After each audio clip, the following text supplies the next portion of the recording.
ঘড়ির কাঁটায় এখন ওই ৯:৩০টার মতো বাজে। আর আজ হচ্ছে রবিবার। কাজের খুব একটা তাড়া নেই, ঘুম থেকে বেশ দেরিতেই উঠেছি। তবে আজকে ইচ্ছা হয়েছে ব্রেকফাস্ট একটু অন্যরকম করার জন্য। তার জন্য এই তো বেশ অনেক দিন ধরে চিড়ে পড়েছিল। ভাবলাম দই, চিড়ে, চিনি সমস্ত কিছু দিয়ে মেখে আর একটা পাকা আম আছে, সেটা দিয়েই আজকের ব্রেকফাস্টটা সারবো। মাঝে মধ্যে একটু অন্যরকম ব্রেকফাস্ট করতে বেশ ভালোই লাগে। আর দই, চিড়ে, এই সন্দেশ সমস্ত কিছু দিয়ে মাখা খেতে আমার তো ভীষণ ভালো লাগে।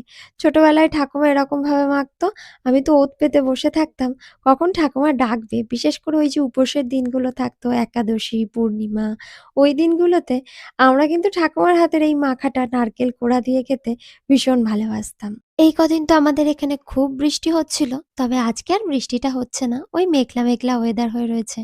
আজ যেহেতু রবিবার, স্পেশাল কিছু তো বানাতেই হবে। ইভানের পাপাই পটল চিংড়ি খেতে খুব ভালোবাসে। তার জন্য ভাবলাম আজকে ওই পটল চিংড়িই বানাবো।